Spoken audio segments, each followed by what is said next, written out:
for an update on the topped pepper plant. So you guys seen, this was the bigger one that I topped. So this is it's been 5 days since I've topped these, and you can just see I'll show you different stages because I topped some other ones before. So there's that caramel prematale. Keep that back there, yeah. So there's that caramel prematale. There's that boot orange Copenhagen. You see how it's hard to get this to focus in, but I have them under this light. These are one of them Amazon lights. They are excellent. I'm telling you, like 20 bucks from Amazon. They have a timer on them, so they are great for just small plants like this. You can actually, there's a base there. You can actually grow a plant if you top it. You can grow a plant under this the whole time, and it'll fruit and everything. And then there's that prematale. Look at how nice that's doing. Look at all the new growth coming off of that. There's the one my wife burned, that little runt, but that's even got new growth on it, see? But the stem was real thin on that. It was kind of immature. So let me show you some updates. So this is after 5 days of topping. Let me show you some more. All right, so this has been 2 weeks. If you see, they're kind of slow, and the reason why is they sat out and they endured some cold nights, and also they were getting hit with sun. So this new growth did come up under straight sun. There was no artificial light given to these plants. So I think it's been, what, 2 weeks? Yeah, some of them are doing better now. Look at these white knights, real weird looking. Last year see a lot of these leaves are kind of curly, and I was worried about them last year, and they grew like monsters. So I don't know. Fatale though, look at that. Look at that thing. Look at all that new growth. All right, and these are 7-pot primos. They're about 2.5 weeks. So I see fungus gnats galore. Holy mackerel. Glad that they're not inside. I had no fungus gnats inside this year. I had seen a couple on them plants I just topped. There was a few, but these things fungus gnats are having a field day out here with these, and they won't hurt them, you know. They won't hurt them. So those are both 7-pot primo, 2.5 weeks, and then about three. Yeah, it's been about, what's today's date? Yeah, it's been about 3 weeks since I topped these. I topped these only a few days before 7-pot primos. These are the lemon ghostly jalapenos. Now these also sat out in 39-degree weather, so I can imagine that if they didn't go through those cold nights, they'd be even bigger than this. But look at that. Look at the new stalks coming off. 1, 2, and we got another V there. They're not double top. These are only topped once. So yeah. Now, show you this is what they would have. This is what they would have looked like if they weren't topped. Well, no. Then again, this plant does grow a little bit faster. So this is a lemon spice jalapeno, the new mix, and so that was never messed with at all. Then I have other plants that were never messed with that are not this big, and some super hots are no, they're not really that size yet, but they're kind of close. They're bigger than these, of course. Actually, no, these are probably, yeah. And of course this is a lemon ghostly jalapeno, so it has jalapeno bred into it, which grow faster and taller than the Chinense, straight Chinense. It's just a Chinense cross. But these were the first to germinate last year, the first to germinate this year, the dominant plant out of the whole tray, out of hundreds of seedlings. So they are just great. They're great. And these are in little 1-gallon pots, guys. These are on this because I don't have a lot of space out here. And so instead of just putting one big plant here, every year I put 4 small plants, where I top them. And they grow. The fruit on them is a little bit smaller. That's fine with me. I don't care about that. I got big, huge 7-gallon pots with stuff, and I got 5-gallon, 4-gallon, even some 3-gallon pots that they'll all grow big, nice big fruit. Whereas these here, the smaller pots, I noticed that the fruit's usually smaller, but it's still great. When I come home at night and I go to walk inside, I look at my plants and I just see, oh yeah, look at that, and I see yellow. There's a ripe one. I just grab it. Sometimes I just grab it and eat it. These are so good. Late for work, Jason. These are his favorite pepper. And they almost didn't get grown this year because I had so many seeds, and I was just literally. I'm telling you right now that I have over 200 varieties of seeds. I didn't even look through like 100 of them. I couldn't do it. It hurt me. I'm like, I can't. And so like I'm going through seeds just random and grabbing out. And these actually were not in what I grabbed. And then Jason said this is his favorite pepper on some post where people were asking or something. And I said, "Oh, my man, I got to grow some of these, just in case he can't get his hands on any. At least he knows that I'll have some." And also, I love them. They're one of my favorites too, man. I mean, as far as non-super hot, because they are a cross, they'd be in my probably top 6 or 7 peppers for sure. You know what I'm saying?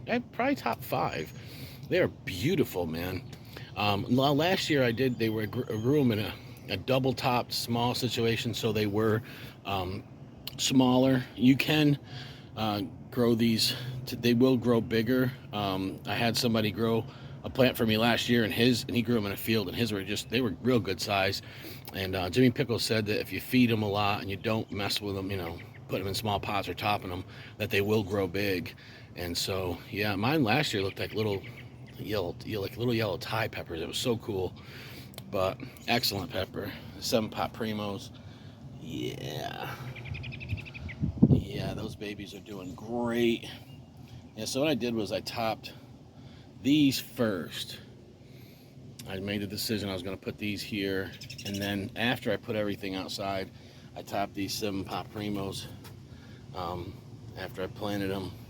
And I actually cut some. See how you get this old growth, that leaf there that's burnt?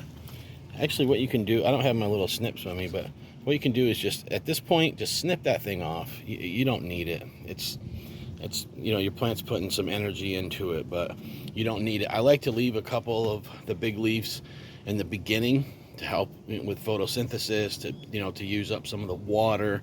And I think it's just gentler on the plant if you do leave a couple. Yeah, I mean, just a couple leaves. So that's it. Look at my lemon scorpion. That's doing really good. Papa Dreddies, those two are Papa Dreddies. They're doing good. There's just, you get this leaf wrinkle and this kind of gnarly looking, and that's just because they were topped outside. These didn't get the beauty and the chance of the artificial light, which is real easy on them and lets the stalks and leaves grow really nice. And then you just kind of throw them outside a couple times and they're good. But look at that fatality. That fatality's going to be a monster. What are these? MOA Scotch Bonnet. They're not looking as great. I mean, it's okay, but I can see the V right there, so it'll grow. But there's a lot of, see that? These little leaves that come up, and the sun just blasts them, and sometimes they don't handle it well. But some of these still have some of this. I snipped some of this off yesterday. These were the best looking ones, but now they've kind of slowed, but they're still doing really good. See, this is all new growth. These were topped young. You can see that the stem's still pretty thin. These were topped young down to pretty much nothing. These are TS, Tony Sherwood's. It's a tangerine. I've never had this pepper. I've heard it's so great. So there's 2 of those, and then over here doing really good is the KSLS. Yes, now Kingstar's pepper's gonna. He's the top master. So these are gonna top. There's the V right there, real low to the ground. These things are strong as hell, man. Any wind could come along and hit these things, and it won't phase them. That's another KSLS back there. It's not taking off as fast as this one. I don't know why. Plants are weird. That's what you get sometimes. All right, guys. So I do have some other topped ones. Here's one that's not doing well. So we don't like to just show our success stories. We show our failures too. This is a ghost. It's a red ghost, but look how little that thing is. Look at compared to my finger. Okay, that's the size of it. Yeah, that one, it just did not do good. It looked like it was going to die. I even was going to let it die because I have some plants to replace it with, and I didn't water it for a couple of days, and I've just let it kind of sit there. And I was about to dig it up. Um, what was it? Yesterday, the day before, I was about to dig it up, and instead I was like, "Oh, let me see what it does." And literally, this is like the past 48 hours it did that. Like the growth was, there was a little bit, but it was like it was real yellow and white, and it was tiny. What's up, boss? All right, but this actually started regenerating. I mean, it made a visible difference in the last 48 hours. So yeah, so that's it. You guys know I got another 50 plants, but those, most of them aren't topped. I do have one, a caramel primatale, that's with the other plants, and that was topped, and that is doing really good too. It looks probably about like, maybe it looks about like that papadretti right there. So yeah, topping hot pepper plants. You're gonna see this. We got the different stages, and these ones are on 3 weeks. I mean, it could be 22 days or 23 days. Not much more than that. I'll tell you that right now. Um, I topped these last year. These things would have been monsters by now. But we did have some cold nights. These guys right here, guys, all of these. Some of the other ones weren't out in the 39. They were out in like a 41 or 42 degree night. But these right here have been outside for a little while, and they seen a 39 degree night, and they also seen a 41 or 42 degree night a couple of times, and they're doing fine. Like I said, I think that cold it didn't get below 39, so it didn't kill nothing. Did it stunt growth? Yes, I think so, but I don't think it permanently stunted it. I don't think the plants are damaged in any way. I just think that it's they kind of took longer, like, so that it kind of set them back like a week growth period. And I believe that, and I tested it, and I literally did this. I knew they would survive, but I literally did this because I didn't care if these are small, right? So that's why I put these out early. This is an experiment right now. We're seeing what cold weather does to plants, and I can attest to that these they had a slow week after that, and you didn't see much going on. And now it's 80 degrees in the day, 58, 59, 60 at night. So you're getting that 20 degree difference, but it's mild. Plants are loving it. We got overcast right now. They are loving this. So thank you guys for watching. Yeah.